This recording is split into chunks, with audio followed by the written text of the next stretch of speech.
Hola a todos, ¿cómo están? Muy buenos días. Desde Legal Web les mandamos un cordial saludo. Desde la parte del mundo en la que se encuentren, somos Legal Web. Hoy nos encontramos en México, para los que no son de acá. Para nosotros es un gusto que nos acompañen en esta nueva sesión, la cuarta jornada del seminario de la segunda edición, el sistema penal acusatorio ante sus desafíos actuales. Y realmente, ¿qué es un desafío? El tema que tenemos hoy y pues el ponente, vaya que conoce del tema, el maestro Jaime Díaz Limón. Hola maestro, ¿cómo está? Buenos días. Muy buenos días, mi estimado Gil. Muy bien, aquí feliz de tener la oportunidad de platicar con ustedes esta mañana, de arrancar con un buen cafecito, cerrar este viernes, celebrar la revolución juntos, conmemorarla, y pues qué mejor que con un tema tan apasionante y que me ha dedicado ya varias horas de estudio. Es correcto. Pues maestro, muchísimas gracias por estar con nosotros. A todos también agradecemos su asistencia. Como bien nos dijo el maestro, es viernes, celebramos, para los que no son del país mexicano, celebramos el inicio de un movimiento revolucionario, quizá el más importante en el siglo XX, el inicio de la Revolución Mexicana. Y qué mejor que aprendiendo, ¿no? Entonces, vamos a proceder a presentar a nuestro ponente. El maestro Jaime Díaz Limón es mejor conocido como el abogado digital. En su perfil profesional tenemos que es presidente actualmente del Instituto Nacional de Ciberseguridad MX, es especialista en propiedad intelectual en el ámbito digital. También es coordinador de las columnas de abogado digital y propiedad intelectual para Foro Jurídico. Dentro de su síntesis curricular realmente es muy extensa y trataré de ser lo más concreto posible. Es autor del libro Abogado Digital, Estudios sobre Derecho Cibernético, Informático y Digital. Es autor de Derecho en tiempos de Zuckerberg. Asimismo, es coordinador de la Antología Iberoamericana de Propiedad Intelectual en 2018. Es catedrático y conferencista internacional por la Universidad de Amazonia, Universidad US Simper, Facultad de Derecho de la Barra Nacional, Abogados, Universidad de Londres, Universidad de la República Mexicana, Silicon Valley College. Asimismo, es miembro de la Barra Nacional de Abogados, Barra Interamericana de Abogados y del Colegio de Abogados Humanistas. También es miembro del capítulo mexicano de Internet Society México. Obtuvo el premio del abogado digital y seleccionado como uno de los abogados digitales más disruptivos MX por la revista Foro Jurídico en el año 2019. Maestro, es un tema que realmente en México y a nivel mundial es muy importante porque hablamos de la incorporación de la prueba pericial. Para cualquier ámbito legal es necesario tener un conocimiento vasto sobre este tema, así como los funcionarios que están encargados de la impartición de justicia, abogados litigantes, peritos, entre otros. ¿Y qué más que con un experto en la materia? Maestro, muchísimas gracias por estar con nosotros. Previo a iniciar, vamos a explicar la dinámica. Nuestro ponente va a estar con nosotros 60 minutos. En los primeros 45 lo escucharemos. Les pediremos a todos aquellos que quieran participar, sin problema lo pueden hacer. Pediremos un poquito de orden. Levanten la manita en el chat o bien dejen su pregunta escrita y con base al orden en que vayan llegando nosotros vamos a poder darles el uso de la voz, podrán activar su cámara, su micrófono sin ningún problema y los últimos 15 minutos de la intervención de nuestro ponente pues será precisamente para ello. Maestro, muchísimas gracias. Reitero A todos también el agradecimiento y la audiencia es suya. Gracias. Pues buenos días, abogadas, abogados. Un honor estar con ustedes este viernes, ya lo decía. Gracias, por supuesto, a la firma Gil y Solís Abogados por la invitación, así como esta plataforma Legal Web que permite y que tiene la intención de contribuir al espacio académico, generar un sector en el cual se estarán compartiendo este tipo de temas. Un honor el formar parte de esta dinámica. El día de hoy me invitan a platicar con ustedes este concepto de la incorporación de la prueba digital. La realidad es que es un tema que nos daría para varias horas de charla, de clases, de sesiones, de cátedras completas. Sin embargo, trataré de aprovechar el tiempo con ustedes y aprovechar de buena manera estos 45 minutos. Por supuesto, yo sé que quedarán muchísimas dudas, sin embargo, pues al final de la presentación dejaré mis redes sociales por cualquier tema, duda adicional que no alcancemos a abordar en esta sesión. Como podrán ver, el título de mi presentación es Prueba Cibernética Electrónica y Digital. Esta incorporación de evidencia digital parte de la idea de que semánticamente debemos hacer una distinción. Ya lo he dicho en otros foros, lo he venido platicando ya desde hace un par de años que me he dedicado al estudio de este tipo de pruebas. El señalar que no podemos el enfrentar este tipo de elementos de convicción con sinónimos, no podemos enfrentarlos desde de la sinonimia y pensar que es exactamente lo mismo decir prueba de cibernética, electrónica y digital, porque la ley así lo dice. Desafortunadamente partimos de un paradigma en el cual pensamos que una vez que se vuelve derecho positivo, que procesalmente ha estado ahí y que aparentemente funciona para todas las partes, vamos a dejarlo de esa manera y que el abogado, que el legislador, que los operadores jurisdiccionales, pues tienen esta facultad omnipotente de poder decidir cómo es que vamos a definir estos conceptos, cómo es que vamos a definir estos objetos, con qué concepto y qué sustantivo va a arrojar nuestro lenguaje. La realidad es que hay que invitar a otros expertos en la materia para poder entender dónde estamos parados, dónde estamos tecnológicamente involucrados y, por supuesto, cuáles son los caminos adecuados para poder entender este tipo de elementos. Aquí específicamente estamos hablando de una etapa probatoria muy puntual, muy precisa, que tiene que ver con la incorporación de prueba digital. Entonces voy a llevar el camino detrás de ello y vamos a poner como un caso práctico un WhatsApp, un mensaje de WhatsApp que va a servir como elemento para poder acreditar estos conceptos relacionados con la prueba digital, pero vamos a llevarlo en el camino de esta bonita sinonimia que hemos encontrado en algunos precedentes de nuestra Suprema Corte de Justicia de la Nación, así como tesis aisladas. Esto, por supuesto, para el caso mexicano. Comienzo esta intervención, por supuesto, citando uno de los libros que más marcaron mi vida académica, mi vida como estudiante, en el cual mi intención siempre fue el aprovechar de mejor manera los textos que estaban a mi disposición, los textos que me ofrecían los grandes maestros y procesalistas. Tuve el placer de tomar clase con el doctor Luis Alfredo Broderman Ferrer en la Universidad Autónoma Metropolitana, en la cual, dentro de los varios textos que nos dio a estudiar, estaba este del elogio de los jueces de Piero Calamandrei, y una de las frases que a mí me encantó destacar y que hoy en día han marcado no solamente mi profesión, sino la manera en cómo me gusta conducirme en escritos y ante jueces, ante facultados, jurisdiccionalmente hablando. Nos dice Piero Calamandrei: cuando el abogado, hablando ante el juez, tiene la impresión de que la opinión de éste sea contraria a la suya, no puede afrontarla directamente como podría ser con un contradictor, situado en el mismo plano. Cuando quiera recordar al juez alguna doctrina, dice muy suavemente quererla recordar a sí mismo. ¿Qué nos dice esta frase? Y por supuesto va encaminada con otras estrategias de postulación que nos señala Piero Calamandrei. Aunque tenemos claro que el perito de peritos podría ser el señor juez, por ahí hay alguien con su micrófono activo y se escucha un poquito feo. Si me ayudan, por favor. Mil gracias. Tenemos esta obligación como postulantes, como oferentes, como actores, inclusive como demandados, de recordarle al juez que tenemos la obligación de qué existe en derecho positivo, qué existe en derecho sustantivo, qué es lo que tenemos en derecho adjetivo, cuáles son estas normas. Por supuesto, recordando que él es el que las debe de tener, no solamente presente, sino que él es el experto en la materia. No puedes llegar a ser brutalmente honesto, solamente tienes que recordar ciertos precedentes. Esto también ocurre a nivel de probanza. ¿Por qué?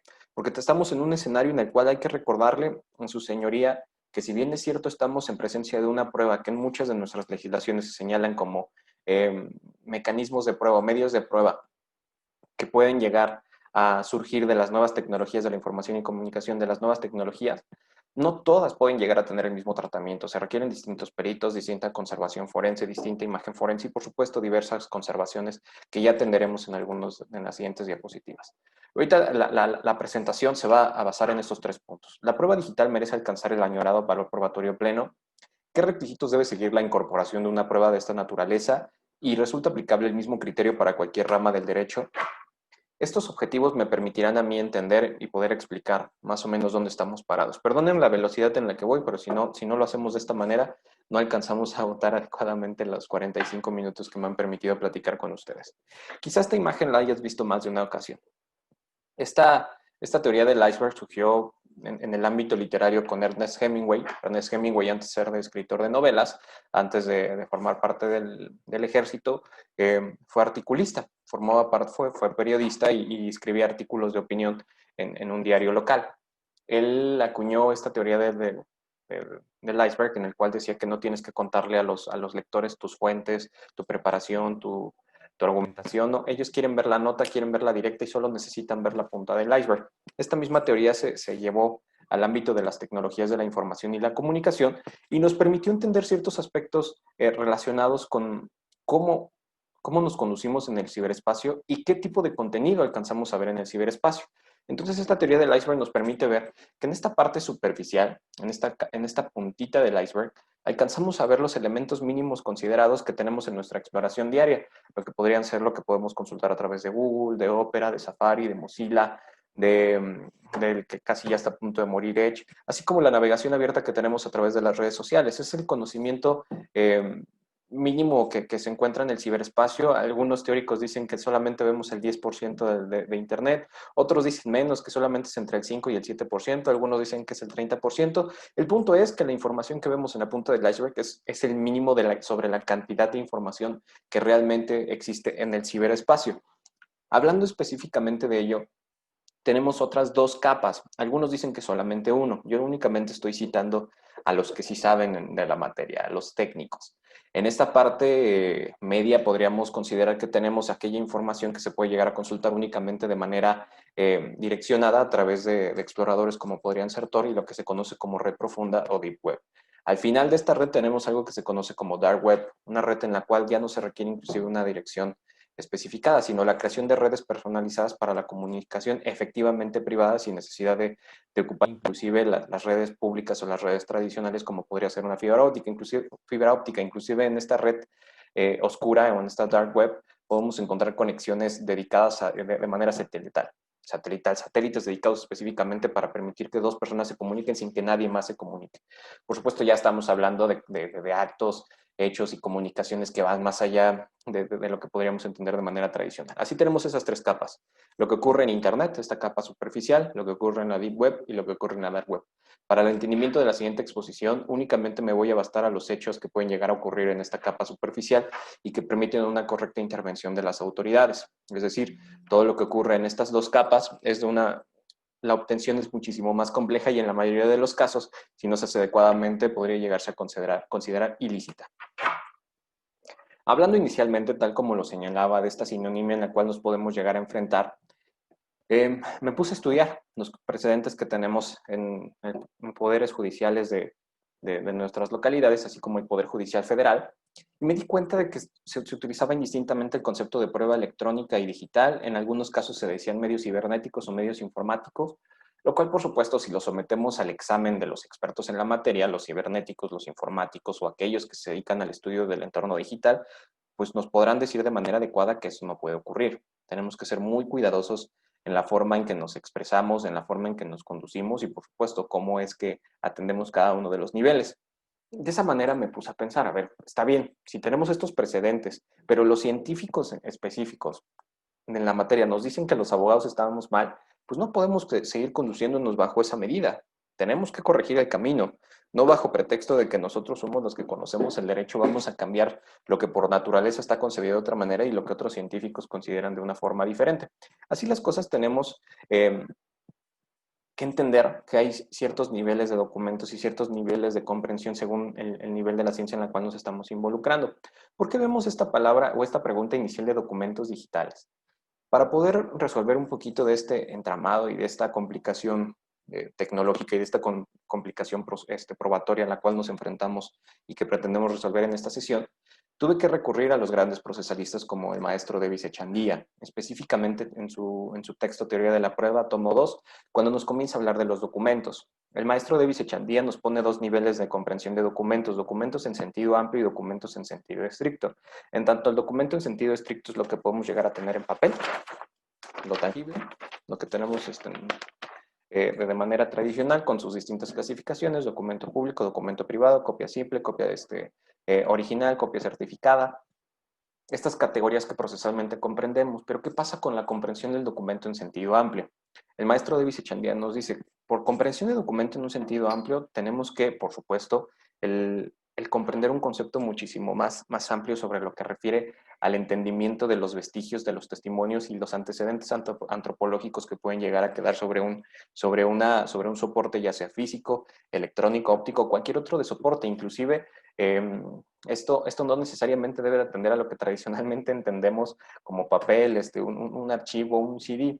El maestro Davis Echandía dice, todo lo que nos pueda llegar a acreditar que pasó por ahí un ser humano o hay producto de la acción de un ser humano, automáticamente lo debemos de tomar en consideración como un efecto de testimonio. Es decir, por ejemplo, la piel. La piel es un testigo del paso del tiempo y de un ser humano. Claro, la piel podría ser testigo de las arrugas, las entradas, las canas. Hay un testigo, hay una confesión de que el tiempo está pasando y un envejecimiento, ¿no? ¿Qué otro testigo puede ser, por ejemplo, un escritorio, ¿no? Una mancha, una bolladura, que de pronto nos puede decir algo pasó aquí. Hay un testigo. Si bien es cierto, no necesariamente tenemos este entendimiento de manera tradicional como el documento estricto, todo esto como un documento en sentido amplio nos dice algo pasó. Y por efecto del paso antropológico de un ser humano es que podemos ver que esto ocurrió y sabemos que hay una comprensión de ello. Esta definición de documento en sentido amplio nos permite el ampliar el panorama y entender que no necesariamente en papel podemos llegar a estar en presencia de una prueba que se puede ofrecer de esta naturaleza, lo cual nos permitiría adecuar y dar el énfasis adecuado a estos documentos digitales. Así las cosas, propongo a su consideración este texto que ya he venido platicando en otros foros y escrito en diversos artículos, en el cual en este diagrama de Venn englobo la cibernética, la informática, lo electrónico y lo digital. Explico por qué el diagrama de Venn está construido de esta manera, explico las ciencias y después me voy al nivel de los documentos. Según el diccionario legal de Black, la cibernética es la ciencia que se encarga del estudio del comportamiento, de cómo un usuario, un ser humano, le da instrucciones a una máquina integrada por circuitos. De esta manera, la cibernética nos va a decir si un humano, un usuario, una interfaz humana le está dando instrucciones a una computadora. La informática, como una ciencia interdisciplinaria que depende de la cibernética, es la ciencia que se encarga del estudio de la automatización de procesos y de la automatización de la información. De esa manera también es una ciencia que de una manera simple nos permite entender su función. Informática, automatización de la información. Entonces, de esta manera, la informática se encargará de estudiar y de tener en sus manos la creación, producción, transmisión, estudio de aquellas herramientas que permitan automatizar la información y, por supuesto, las máquinas integradas por circuitos que tengan esa función en particular. De esta manera ya tenemos dos primeras definiciones, ambas del diccionario legal de Black, en tanto que la cibernética es muchísimo más amplia, estudia cualquier tipo de máquinas integradas por circuitos y cómo es que un ser humano o la interfaz humana le da instrucciones a la misma, y por su parte tenemos este objeto particular de estudio a través de la informática, en la cual logramos tener el estudio de esta ciencia, de esta información que se puede llegar a automatizar y cómo ciertas máquinas lo automatizan. Viendo en estos niveles de entendimiento, por ejemplo, la cibernética nos ayudaría a entender cómo es que podemos llegar a tener hoy comunicación telefónica, ¿no? Por ejemplo, ya no es la comunicación telefónica donde dependo de un cable y estoy conectado en mi domicilio o en mi oficina.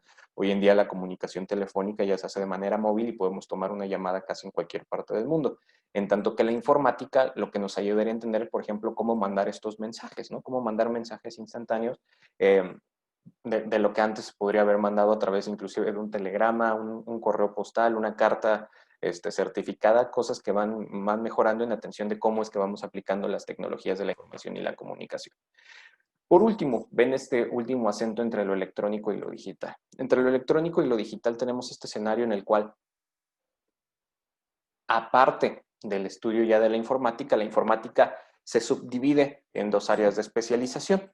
Entre los equipos estrictamente, bueno, las máquinas integradas por circuitos estrictamente eh, electrónicas y las máquinas integradas por circuitos que automatizan procesos solo cuando están conectadas a la red de redes. Pongo un claro ejemplo. Por ejemplo, en ofimática común. ¿Qué es la ofimática común? Esta paquetería que podemos llegar a tener en nuestras computadoras para hacer una hoja de cálculo, usar un editor de texto. Word, Excel, OpenOffice, eh, este tipo de mecanismos, inclusive un TXT, ¿no?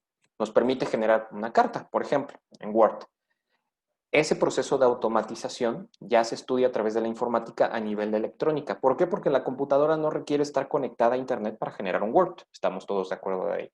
Pero ¿qué pasa si quiero mandar un correo electrónico? Ese correo electrónico, por supuesto, se vuelve indispensable el que estemos conectados al ciberespacio para poder enviar ese correo electrónico y que pueda hacer su proceso de automatización, es decir, ya hablando de mensajería instantánea, el chat o bien un correo electrónico, ya se vuelve indispensable que la computadora, que la máquina integrada por circuitos haga su proceso de automatización a través de conectarse a la red de redes. Así es que vemos este diagrama de ven cómo va bajando entre la cibernética, que son las máquinas integradas por circuitos, después tenemos la informática, que son las máquinas integradas por circuitos que automatizan información, y después lo electrónico y digital, que son aquellas máquinas integradas por circuitos que automatizan información, algunas dependientes de Internet y otras dependientes únicamente de una corriente eléctrica o electrónica que le permite el llevar a cabo sus procesos. De esta manera, pues tenemos ya claro este entendimiento. En la parte izquierda de este diagrama de Venn te presento la fórmula de los documentos, también en el mismo sentido deductivo que se propone en el diagrama de Venn, por supuesto bajo los dos conceptos que vimos ahorita. Ya te expliqué el diagrama de Venn y ya te hablé sobre el documento en sentido amplio que propone el maestro Davis Echandía. Si bajamos en ese nivel, podemos estar en el universo de comprensión de que existen distintos niveles de probanza y distintos medios de convicción en la atención de cada una de las ciencias que podemos llegar a estar presentes, que pueden constituirse como documentos cibernéticos, informáticos o documentos electrónicos o digitales, dependiendo del nivel en el que nos encontremos. De esta manera, por ejemplo, la instrucción que le di a una máquina para encenderse en tal día, en tal hora, o bien la instrucción que le di a la máquina para reconocer un mecanismo sustraíble de información, como una USB, nos permite el dejar un rastro y un vestigio dentro del equipo. Esa instrucción que le di a la computadora se queda guardada en un documento cibernético. Esto para aquellos que ya postulan, que ya tienen la oportunidad de presentarse en un tribunal, ¿cómo presentarían esta prueba en la cual yo le di la instrucción a una computadora para reconocer una USB? Complejo. No lo puedo hacer de manera tradicional a través de la fórmula del documento tradicional y por supuesto inmediatamente pensaríamos en la fórmula del perito. Antes de pensar en la fórmula del perito, habrá que saber sobre qué se tendría que hacer la pericial y qué tipo de perito sería el adecuado. Por supuesto, para ello hay que tener un documento cibernético sobre el cual se pueda llegar a hacer este examen. Bajando en este nivel de deducción tenemos los documentos informáticos. ¿Qué son los documentos informáticos? Aquellos que se generan por los procesos de automatización. Ya te ponía un ejemplo, por ejemplo, un Word. Comenzamos a redactar un contrato en el cual ambas partes están presentes, ese documento queda en Word, lo guardo y listo. Ese sería un documento informático. Automáticamente tu cabeza está pensando, ese documento en Word no me permitiría el ofrecerlo como un documento base de la acción. Tienes razón, es un caso de un documento informático que no tendría valor probatorio pleno y es más, muy probablemente inclusive no te lo admita su señoría. Pero tenemos documentos informáticos que por sí mismos sí podrían anhelar ese valor probatorio pleno, como cuál sería el caso. El caso de fotografías que podemos llegar a tomar a través de nuestros celulares, que no dependen de Internet para automatizar procesos o bien inclusive videos. Si estoy tomando con mi equipo móvil un video o una fotografía, es un documento informático que no requiere de Internet, por lo cual podríamos darle el acento adecuado de documento informático electrónico, que está almacenado en un dispositivo móvil, que genera un metadato, que genera una IP, que genera unos elementos.exe para su entendimiento. Ahora, ¿qué pasa en los documentos digitales? Los documentos digitales ya son estos que están estudiados en gran parte de nuestras legislaciones como mensajes de datos, como correos electrónicos, como mensajería instantánea y como aquello que se puede llegar a ocupar como prueba en distintos niveles probatorios. Para ello, por supuesto, uno de los grandes referentes a nivel internacional tenemos la Ley de Modelo de Comercio Electrónico, así como la guía de su implementación. Y lo que en México ha ocurrido inclusive a través de diversas legislaciones como es el artículo 210A del Código Federal de Procedimientos Civiles, como lo han sido los artículos 291 y 292 del Código Nacional de Procedimientos Penales, así como lo que tenemos en el Código de Comercio, específicamente en el capítulo de comercio electrónico. De esta manera tenemos estos niveles en los cuales podemos llegar a precisar qué ocurre en el ciberespacio y cómo es que se ha legislado al respecto, lo cual nos podría llegar a entender que de entrada sí se pueden ofrecer, nada más habrá que saber cómo hacerlo. De esta manera podemos poner casos claros como lo podría ser justo este mensaje instantáneo en el cual se manda este audio, se puede mandar una fotografía a través de WhatsApp, a través de Messenger, a través de Telegram, a través de Sign, pero dependemos de Internet para hacer este proceso. De esta manera tenemos ya un documento es un documento digital que se puede llegar a ofrecer en procedimiento y, por ejemplo, en el caso del contrato, tenemos estos dos niveles y dos distintos momentos probatorios. Si tenemos únicamente el Word en mi computadora, quizá tenga valor probatorio nulo, pero ¿qué pasa si ese mismo documento Word lo mandé por correo electrónico al correo electrónico autorizado por mi contraparte y mi contraparte acusó de recibo y además confirmó que estaba de acuerdo con los términos y condiciones contenidos en dicho contrato? Tenemos ya el documento en su versión final, tenemos manifestación de la voluntad en su modalidad de consentimiento y además podemos acreditar que las partes tienen una versión íntegra y definitiva de dicho documento a través del correo electrónico, un documento que ya no se puede modificar y que ya forma parte del ciberespacio. ¿Por qué? Porque inclusive son de los elementos que te exige el artículo 210A del Código Federal de Procedimientos Civiles: autenticidad, integridad y accesibilidad. Es decir, te pide que el documento se permanezca en el mismo sentido, a partir de su concepción hasta su valoración. ¿Qué momentos tendrían que pasar? No solamente tiene que ver de su concepción, sino de su consulta, de su transmisión, de su reproducción, de su incorporación, de su ofrecimiento, de su ofrecimiento, de su incorporación, de su desahogo, hasta la valoración. Todo ese tiempo el documento debe permanecer intocado, solemne. De ahí la integridad y por eso la importancia de tenerlo en este tipo de niveles. Son uno de los requisitos que aparte se desprenden de la ley modelo de comercio electrónico.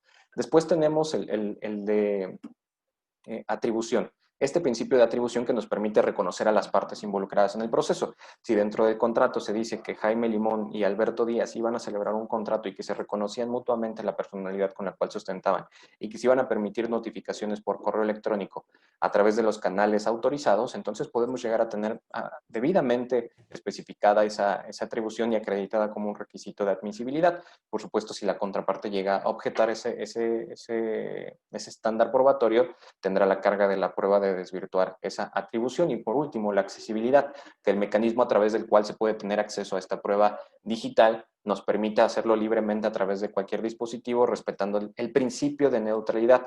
¿Qué quiere decir esto? Que sean dispositivos tecnológicamente conocidos, accesibles y de fácil acceso para que no se requiera tecnología muy robusta que requiera su sustracción. Si es que se requiere esa tecnología muy particular para obtener esa sustracción, entonces sí ya se requerirá de la fuerza pericial para poder funcionar en ese escenario. De esta manera tenemos estos tres niveles de ciencia, estos tres niveles de documentos y por supuesto me voy a enfocar en el último punto, lo que tiene que ver con pruebas digitales.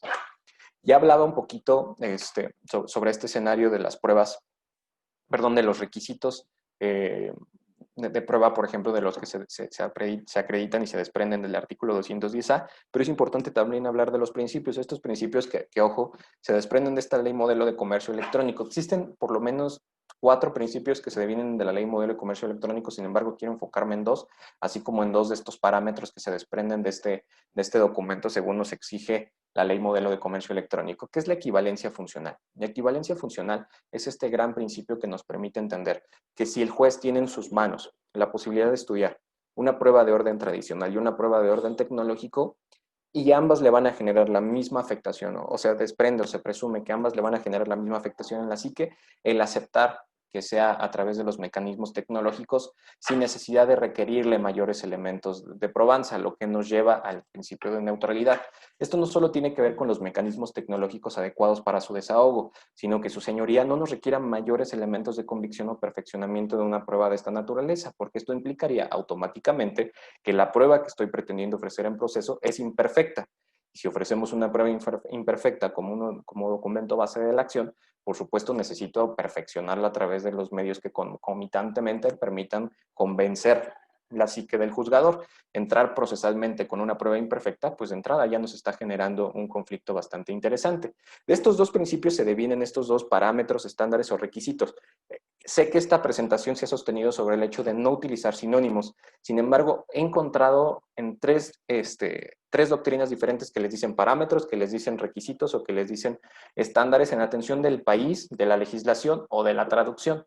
¿Qué nos dice la ley modelo de comercio electrónico? Parámetros. ¿Qué nos dicen nuestros códigos procesales locales? Requisitos. ¿Qué nos dicen algunos teóricos? Estándares.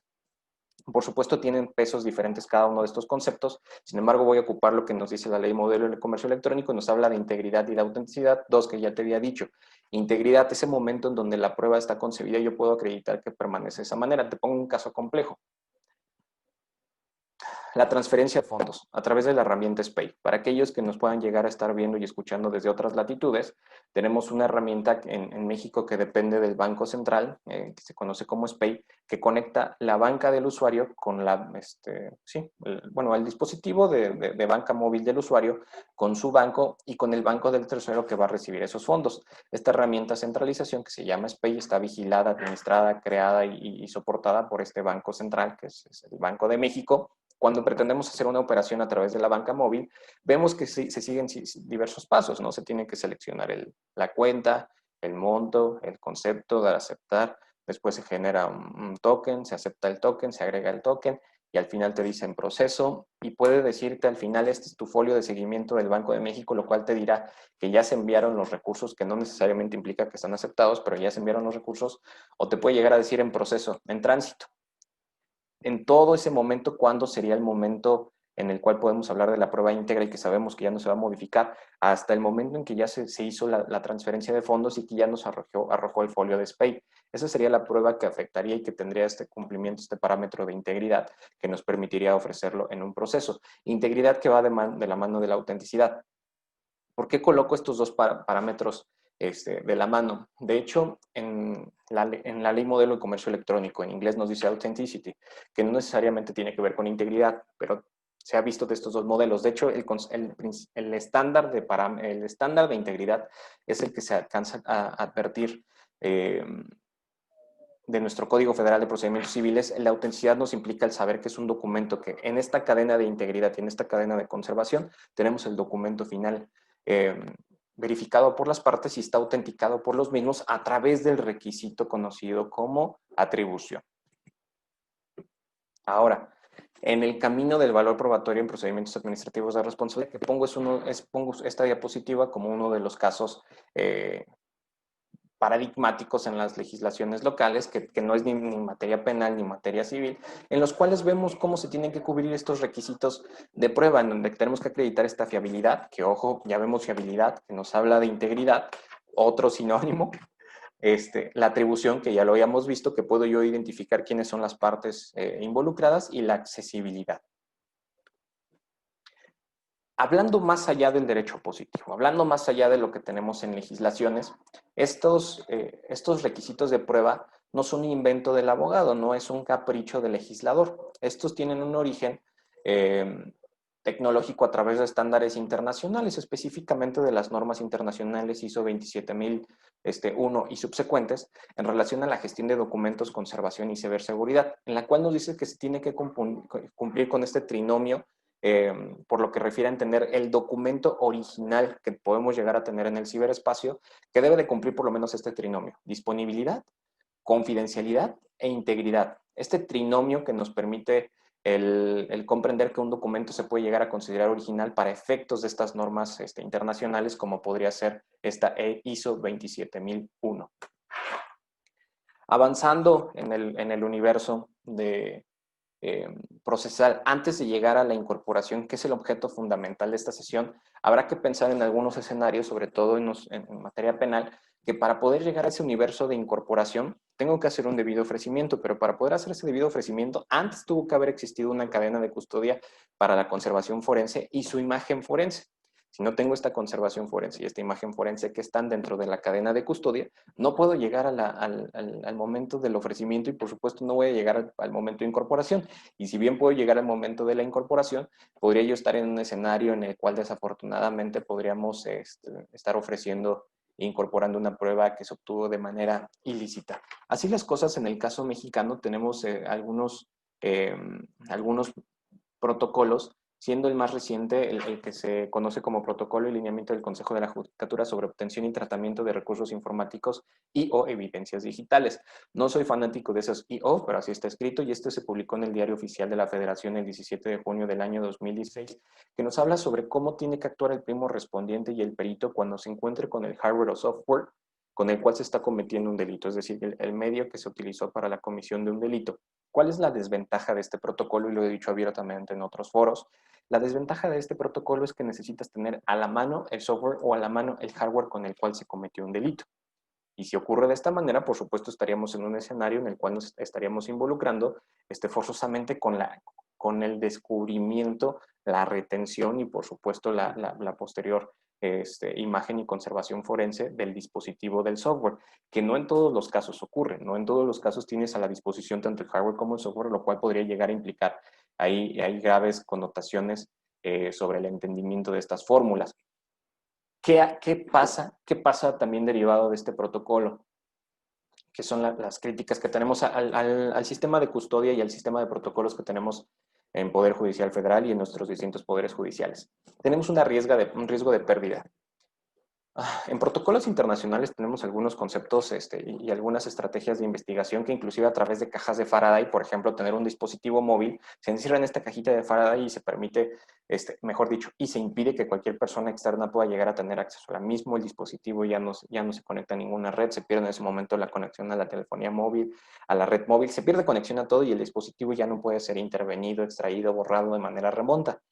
En el caso mexicano, por supuesto, tenemos protocolos similares. Sin embargo, ¿qué pasa, insisto, cuando no tenemos acceso a este software, a este hardware? ¿Qué caso te voy a poner en consideración? Por ejemplo, el caso de páginas web, en la cual puede ser que no tenga acceso yo al software generador o al hosting y tampoco tengo acceso a la computadora. Y en este caso, a lo mejor no sería ni siquiera necesario tener acceso al hardware a través del cual se subió una página web que puede llegar a estar subiendo contenido ilícito. ¿Cómo qué contenido ilícito? Puede llegar a ser violación de la intimidad, contenido explícito de carácter sexual, en el cual se está exhibiendo a una persona sin su consentimiento, se sube a un portal web. Este protocolo y este lineamiento se queda corto en atención de ello. ¿Y qué puede llegar a pasar? A lo mejor yo inicio mi denuncia o a lo mejor yo inicio mi demanda, ¿no? Inicio mi denuncia y ahora con estas increíbles reformas que se pretenden hacer en términos de esta paquetería de la ley Olimpia, este paquete legal, inicio mi denuncia o puedo iniciar mi demanda en la vía del daño moral. En el caso inclusive de la Ciudad de México tenemos el artículo 1919, si mal no recuerdo, del Código Civil de la Ciudad de México, o bien tenemos la ley de responsabilidad civil para la protección de la vida privada, el honor y la dignidad de la Ciudad de México, en el cual se establece este interés jurídico para poder hacer valer el daño moral. ¿Qué pasa si mi elemento detonante del daño moral es una página web? En cuanto inicio la denuncia o inicio la demanda, si se entera la contraparte, inclusive antes de una notificación, un emplazamiento o bien una citación, lo borra y me quedo sin elementos de convicción. Y este protocolo se quedó corto.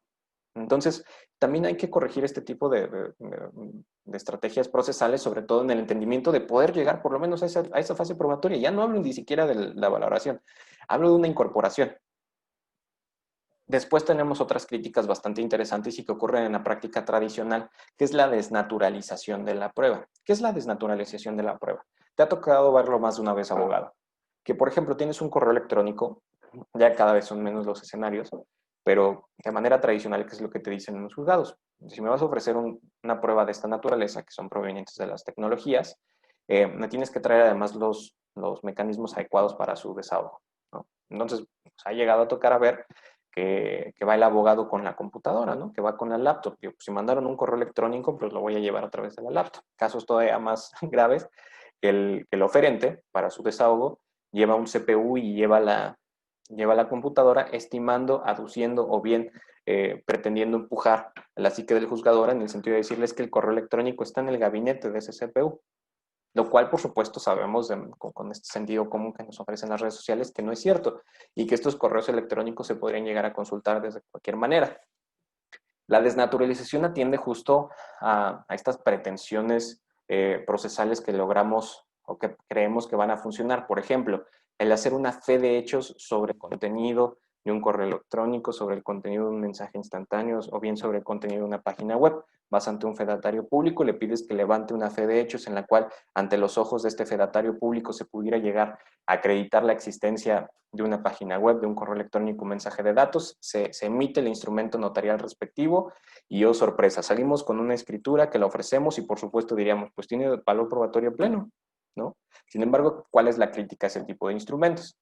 Que es un instrumento objetable en el cual, por supuesto, podemos llegar a tener en consideración que el notario no es perito en la materia, que únicamente está haciendo manifestaciones de hechos sobre lo que él tuvo ante sus ojos, pero no manifestaciones que sean indestructibles ante pruebas en contrario. La incorporación adecuada, por supuesto, es en el mecanismo digital sin la necesidad de llevarlo al papel. Otra vez, si es un documento en sentido amplio, que puede ser un documento cibernético, electrónico, digital, ¿por qué llevarlo a un documento en sentido estricto? ¿No? Esas son una de las críticas, porque por supuesto el documento en sentido estricto, a pesar del principio de los documentos públicos que se presumen que son emitidos de buena fe, tienen esta presunción de validez y legalidad y que pueden llegar a aspirar al valor probatorio por sí mismos, al tener el contenido de un documento electrónico, es decir, desnaturalizaron la prueba, por supuesto que serían objetables y es muy probable que inclusive el juez no les dé el valor probatorio ni siquiera indiciario. Esto, por supuesto, se puede llegar a complicar en el entendido de que cada una de las redes sociales que podemos llegar a utilizar, WhatsApp, Facebook, Instagram, Twitter, Snapchat, Telegram, Sign, FaceApp, no me acuerdo ahorita la que están utilizando mucho para crear estos videos de deepfake, pero ya son N cantidad de plataformas y redes sociales que se están creando y cada una de ellas tiene sus protocolos adecuados para poder inclusive solicitarles apoyos jurisdiccionales. Ahorita vamos a ver un caso, por ejemplo, en el caso de WhatsApp. Esto se complica para el abogado, para el oferente, para el postulante y por supuesto para la probable víctima de un hecho ya sea ilícito o ilegal que afecte su esfera jurídica, si atendemos la cantidad de aplicaciones que están surgiendo cada año. Según una estadística de Apple, nos dice que por lo menos cada año están saliendo 675,000 nuevas aplicaciones. Algunas a lo mejor se vuelven populares, las menos, pero ahí están presentes, ¿no? Y cada una de ellas tendrá sus propios protocolos de actuación y tendrá sus propios, inclusive, mecanismos para protegerse jurisdiccionalmente hablando. Davis Echandía en tiempos de WhatsApp. Como sabías, en el camino de esta breve intervención, ya para ir cerrando, quería platicar contigo este caso particular del WhatsApp. Como lo vimos inicialmente, tenemos claro que el WhatsApp sería un documento digital. ¿Por qué es un documento digital? Porque si bien automatiza la información, es un documento que se deviene de una mensajería instantánea que para poder considerarse íntegro, auténtico, accesible y atribuible, cumplir con esos requisitos procesales, se tiene que haber enviado y tener estas dobles notificaciones o poder acreditar que tiene las palomitas azules, es decir, conocemos a nivel de sentido común cómo se mandó el mensaje, si se recibió, si lo leo, el famoso te dejaron en visto, ¿no? Entonces tenemos claro que esto funciona a través forzosamente del ciberespacio y tenemos este documento digital que como mensaje electrónico, según lo que nos dice nuestra legislación tradicional, se tendría que ofrecer desde distintos niveles. Según el Código de Comercio Electrónico lo podrías ofrecer de esa manera o bien podrías ocupar la digitalización, el sello de tiempo o constancia de conservación que te ofrece la norma oficial mexicana 151 a través de un proveedor de servicios de certificación o ofrecerlo puramente como un mensaje instantáneo, según lo que nos dicen los precedentes y los criterios aplicables, así como los apartados objetivos relacionados con este tipo de mensajes digitales. De esta manera tenemos dos canales. ¿Qué pasa si WhatsApp no colabora con nosotros? Hablando, por ejemplo, en el caso de procedimientos penales, tendríamos que agotar tres fórmulas. Son tres caminos los que nos ofrece tanto la Constitución Política de los Estados Unidos Mexicanos a través del artículo 16 constitucional, como nuestro Código Nacional de Procedimientos Penales a través de diversas hipótesis, específicamente el artículo 292, que nos dice, puedes ofrecer este tipo de pruebas a través de estos tres niveles: intervención, extracción o levantamiento de secreto. ¿Cuál es la diferencia entre todos y cada una de estas fórmulas procesales? La intervención es, aún no existe el hecho ilícito que pretendo ofrecer en el procedimiento, incorporarlo, quiero detectarlo, quiero que se pueda el obtener con un mensaje a futuro, con un mensaje que se va a generar, con una comunicación que se va a generar, entonces podrás ocupar la fórmula de la intervención. La fórmula de la extracción es, ya existe ese mensaje de datos, ya existe este WhatsApp, existen estos dispositivos y los debemos de tomar. Ojo, esta extracción forzosamente tendrá que ser a través de la modalidad de los dispositivos, es decir, tenemos que extraerlo desde los dispositivos. ¿Por qué? Porque como los mensajes están encriptados, no puedo yo pedir esta autorización a cada una de a la plataforma de WhatsApp porque no está subida en un servidor centralizado que permite el respaldo de estos mensajes, lo cual nos permite entender entonces que la extracción de la información de estos mensajes, de estos dispositivos, se verá obligada toda vez que el ser un mensaje encriptado solo está en el dispositivo A o B, o cuando hablamos de chat grupales en el dispositivo A, B, C o D, o los usuarios que estén en ese chat respectivo. Entonces la extracción de información se podrá hacer de un chat en particular. Y la última fórmula que inclusive el propio artículo 16 constitucional nos lo dice. Si bien es cierto, para poder violar las comunicaciones privadas y violar la intimidad, requerimos el que exista una causa fundada, el que exista una exposición de motivos por parte de un agente fiscal. Denme un segundo, por favor.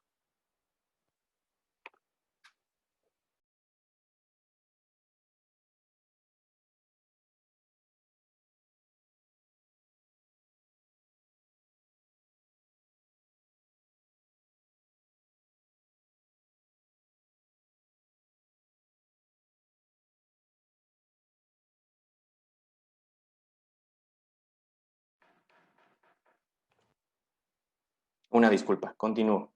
Eh, Cuando hablamos del levantamiento de secreto, insisto, el artículo 16 constitucional nos dice, tenemos esta posibilidad procesal a través de un Ministerio Público Federal que le solicita a una autoridad jurisdiccional también en ese mismo orden, el que podamos tener la intervención y extracción de comunicaciones solamente a través de esas naturalezas, porque inclusive el artículo 16 constitucional nos limita en razón de materia, es decir, yo no puedo solicitar la intervención o extracción de comunicaciones en tratándose de materias como, por ejemplo, la materia civil, la materia mercantil, la materia electoral, la materia laboral, la materia agraria. Entonces, lo cual nos deja muy limitado a este caso de materia penal.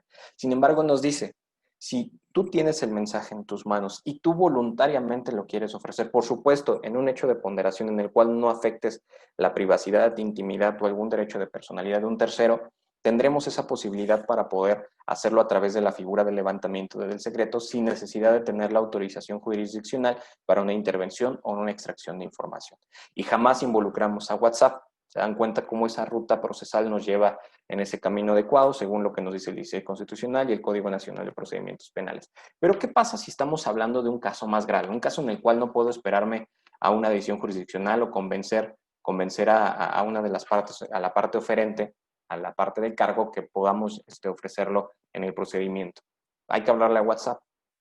WhatsApp, dentro de los mecanismos que te pone como casos en los cuales puedes llegar a solicitar esta información, estaríamos hablando de dos caminos: el auxilio procesal y las solicitudes urgentes. WhatsApp, como Facebook, te permiten un canal particular en el cual una autoridad judicial o jurisdiccional, es decir, un operador de justicia, como podría ser un ministerio público, o una autoridad jurisdiccional como un juez de control, pueden solicitar a través del canal oficial con sus correos institucionales información a WhatsApp. ¿Por qué? Porque WhatsApp está obligado a proteger la privacidad en términos de la legislación americana, y cuando tienen que quebrar esa confidencialidad, tienen que tener una causa criminal abierta. El juez de turno tendrá que mandarle qué expediente, cuál es la causa criminal y por qué se está solicitando esa información, y se podrá hacer a través de este auxilio procesal o bien a través de la modalidad urgente. Esta modalidad de la solicitud urgente se ocurre cuando estamos hablando de casos en los cuales se puede llegar a afectar la intimidad, la libertad sexual o bien la vida, sobre todo de menores de edad. Si estamos en estas hipótesis de solicitudes urgentes, WhatsApp te dice, te voy a responder en 24 a 48 horas máximo. Y estas diligencias urgentes fuera de la jurisdicción se pueden solicitar a través, y bien fundamentadas, a través del artículo 24 del Código Nacional de Procedimientos Penales.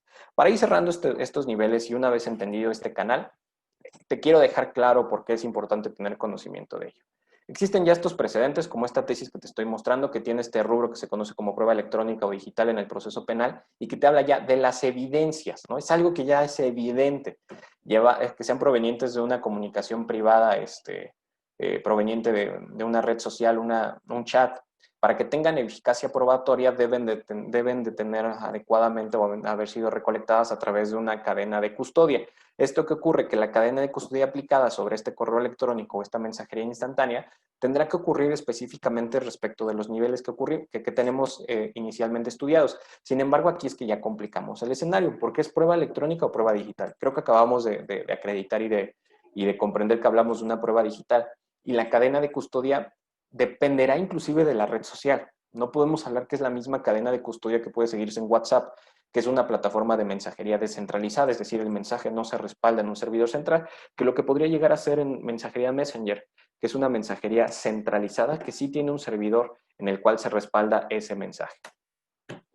Así las cosas, tenemos distintos parámetros para considerar que una prueba se puede llegar a considerar como lícita siempre y cuando se respeten estos dos conceptos de privacidad e intimidad según son eh, eh, los objetos de protección del ser humano en el términos del artículo de la constitucionalidad. Y cuando lo sometemos a esta balanza, podemos ver que, sí, que lo que se protege son las comunicaciones, nivel de privacidad e intimidad. Y si lo que pretendo colocar en esta balanza es el llegar a esta verdad jurídica, esta verdad procesal o proteger la intimidad y la privacidad, habrá que ponerlo en una balanza para ver qué es lo que más me conviene en este proceso y quien tiene ese examen final es el juez. Otros elementos adecuados en esta materia que tienen que ver con el cateo y estos descubrimientos accidentales. Si yo voy a hacer un cateo respecto de un objeto encontrado, un cateo, por ejemplo, para de destruir gorras piratas y descubro que hay un dispositivo electrónico donde tienen pornografía infantil. Si yo no inicio y solicito la autorización en ese momento de un Ministerio Público y de un perito adecuado para hacer la extracción en ese momento, la obtención en ese momento y el descubrimiento se consideraría ilícito, generando y entrando en la hipótesis de teoría del árbol envenenado. Pruebas ilícitas no la constituye la obtención de la impresión de fotográfica del perfil del imputado en una red social, siempre y cuando la fotografía se haya subido de manera pública a la red social, es decir, no requiere extracción, intervención, ni siquiera levantamiento de secrecía, porque públicamente el titular de ese perfil decidió ponerla evidente para todos los usuarios de la red social, inclusive para aquellos que tengan el acceso a un explorador. Entonces, no agoten ninguna de estas tres modalidades, ¿te das cuenta? Derecho a la inviolabilidad de las comunicaciones, momento en el cual se considera interceptado un correo electrónico, que son estos criterios que se tomaron en cuenta. Por ejemplo, si dejo abierto mi correo electrónico y te enteras que te soy infiel por correo electrónico porque lo dejé abierto, es un acceso no autorizado, ¿no? Derecho a la inviolabilidad de las comunicaciones es otro criterio y ya es a nivel de jurisprudencia en el cual se habla de la protección a la intimidad como uno de los derechos de personalidad y uno de los derechos fundamentales consagrados en nuestra Constitución. Y por último, mis redes sociales, ahí está Jaime Alberto Díaz Limón, me pueden encontrar en la fanpage de Jaime Limón, Twitter está como Jaimazo, lo pueden encontrar como abogado digital, o abogado digital MX, así como el Instagram, ahí está mi correo, el otro correo, el oficial es el de soy@jaimediazlimon.com y ahí está mi correo.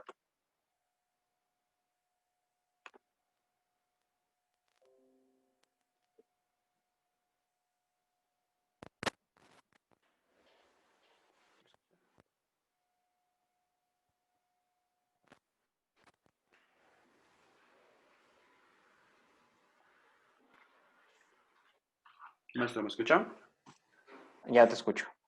Ok, maestro, muchísimas gracias. Realmente es un tema, como lo decía, importantísimo en nuestra sociedad actual, hablando a nivel incluso mundial, porque día a día se vienen renovando las circunstancias de estándar probatorio y vaya que nos ha dejado, pues realmente, por decirlo de cierta manera, abierta la puerta para efecto de incursionar en esta materia que es, pues, de bastante expertise. Y pues tenemos realmente ya el tiempo encima, son las 11:09 de la mañana. Nuestro ponente realmente tiene otros compromisos que realizar y realmente para todos los que nos están viendo hoy, si tienen preguntas, de favor apúntelas en el chat. Nuestro ponente me acaba incluso de informar que tiene un pendiente en Fiscalía y en la Ciudad de México. Y ojalá, maestro, que nos pueda usted compartir más de su tiempo en sesiones posteriores. Sabemos que este tema tiene bastantes aristas, es un mundo enorme incluso de información que se desconoce en ocasiones, pero que es muy importante saberlo. Entonces, agradezco mucho a todos su participación el día de hoy. Los invitamos a que nos sigan en la fanpage. Estamos como Legal Web. Estamos en todas las redes sociales más, digamos, comunes en nuestra sociedad actual. Y pues los invitamos nuevamente a que nos sigan. Tenemos ya la segunda edición del sistema acusatorio adversarial ante los desafíos actuales. En la próxima semana tenemos también temas bien relevantes. En el chat vamos a dejar una liga para que se puedan unir a un grupo precisamente de WhatsApp para que de esa manera podamos estar en constante comunicación y un poquito más práctica, ¿no? Que en ocasiones a veces los correos son un poquito metódicos. Entonces, maestro, algo que nos quiera compartir para despedirnos, ya no le quitamos más de su tiempo, ya nos Am, pasamos 2 minutitos, no, pero muchísimas la gracias. realidad, el invitarles, gran parte de lo que vi en esta presentación está en un artículo abierto, lo pueden consultar libremente en un artículo que se llama Incorporación de la prueba cibernética, electrónica, informática y digital, que escribí hace, si mal no recuerdo, hace 3 años para el Instituto Colombiano de Derecho Procesal. Repito, Incorporación de la prueba cibernética, informática, electrónica y digital. Es un artículo, si mal no recuerdo, de 30, 40 páginas. No hago un estudio un poquito más de lo que acabamos de ver, estudio de derecho comparado, que seguramente genera muchísimas más dudas. Y pues si tienen algún comentario, queja o sugerencia, ya están mis redes sociales. Mi correo electrónico, reitero, está bien fácil, soy @jaimediaslimon.com, y pues será un honor estar ahí en conversación. Muchísimas gracias. Cuídense todos. Reiteramos la invitación, que se unan al chat. El maestro, ojalá que en días posteriores nos pueda aceptar otra vez la invitación. Y realmente que estamos agradecidos. Hemos tenido invitados bastante reconocidos a nivel nacional y hoy no fue la excepción. Maestro, Y muchas gracias a gracias. todos. Cuídense mucho y nos vemos en la próxima.